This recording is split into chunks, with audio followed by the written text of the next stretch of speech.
In the heart of Europe lies a small yet fiercely independent nation, Croatia. Let's journey back to the tumultuous period following World War I, a time that shook the foundations of many nations and empires. The Austro-Hungarian Empire, a significant power in Central Europe, was one such entity that crumbled under the weight of war. In its wake, the kingdom of Serbs, Croats, and Slovenes rose, a beacon of unity amidst the rubble of a shattered Europe. However, the name of this kingdom would not stand the test of time. A mere 8 years later, in 1929, the nation was renamed Yugoslavia, a moniker that would echo through the annals of history for much of the 20th century. This newly minted republic was a melting pot of nationalities, cultures, and identities, but as it often happens in such diverse societies, tension was brewing beneath the surface. Among the republic's constituents were the Croats, a people with a rich history and a distinct culture. Yet, within the Yugoslav Federation, the voice of the Croats, like many others, was often drowned out by the cacophony of differing nationalities. This suppression of individual identities created a sense of unease and discontent. It was a tension that simmered, a silent storm waiting for the right moment to break free. And so, the seeds of independence were sown. Croatia, with its centuries-old traditions and unique cultural heritage, yearned for recognition, for the right to stand as its own entity.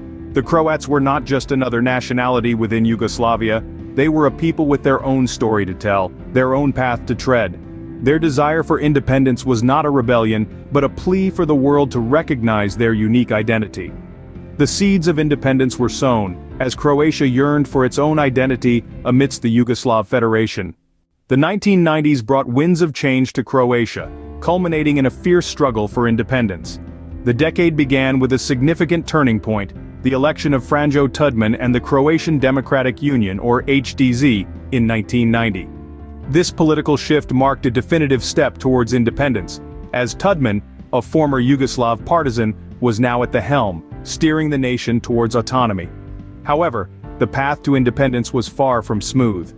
In the summer of 1991, the War of Independence, also known as the Homeland War, erupted. It was a bloody conflict that was to last for 4 long years. The war was marked by intense fighting, the siege of cities, and widespread ethnic cleansing. Croatia's dream of freedom was being paid for in blood and tears. Amidst the ongoing war, a glimmer of hope shone for the Croatian people.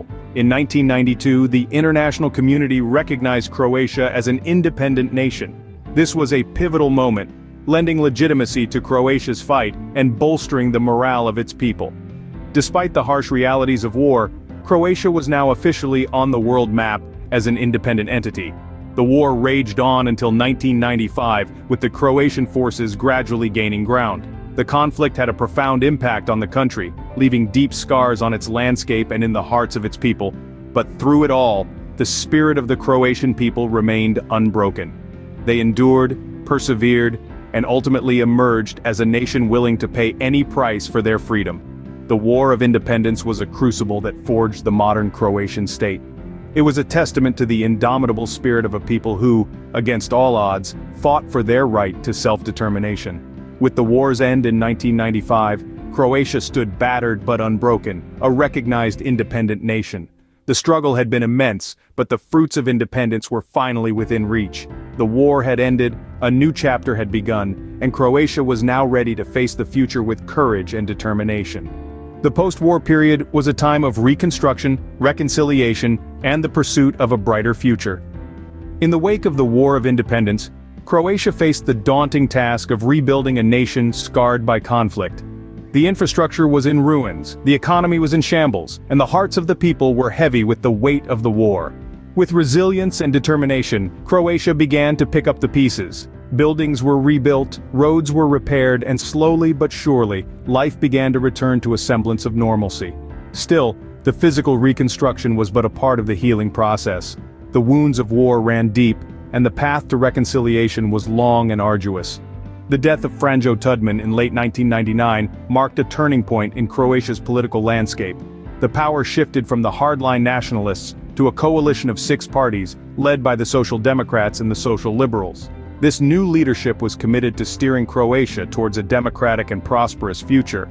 In pursuit of this goal, Croatia cooperated extensively with the International Criminal Tribunal for the former Yugoslavia. This was not an easy step, as it meant confronting the war crimes committed during the War of Independence. Yet, it was a necessary step towards reconciliation and an essential requirement for the European Union accession. Croatia's cooperation with the tribunal was a clear demonstration of its commitment to truth and justice. It faced its past with courage and accountability, accepting responsibility where it was due and seeking justice where it was denied. The process was painful but cathartic, bringing closure to the victims and paving the way for a future free from the shadows of the past. Through these efforts, Croatia managed to transform itself from a war-torn nation into a beacon of hope and resilience. It proved that even in the face of immense adversity, it is possible to rise, rebuild, and reconcile. Croatia, having faced its past, was now ready to step into the future. The new millennium saw Croatia making strides on the international stage, joining major international organizations.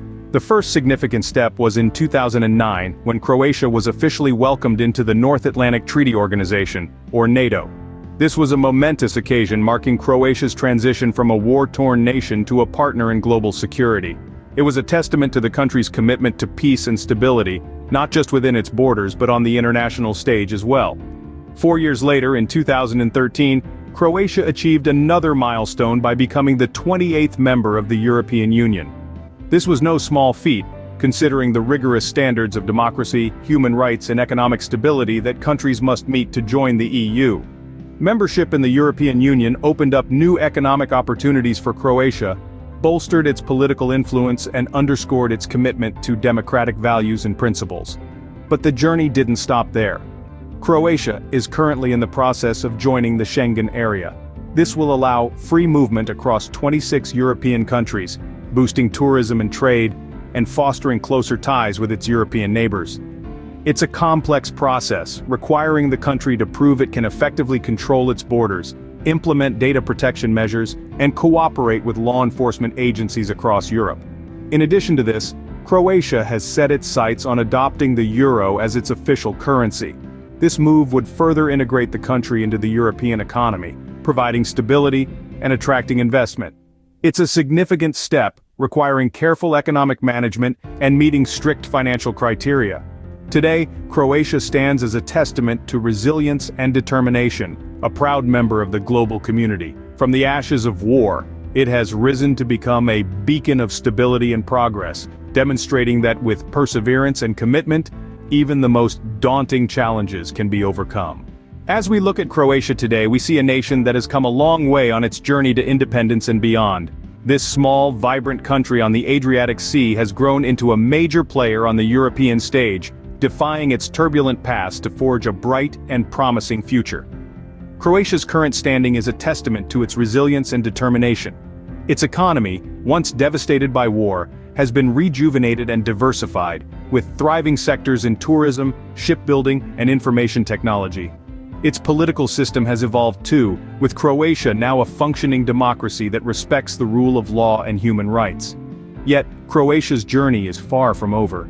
The nation continues to navigate the complex waters of European integration. Its quest to join the Schengen area, an area without border controls within Europe, and the Eurozone, the group of European Union nations that use the euro as their official currency, are key aspects of this journey.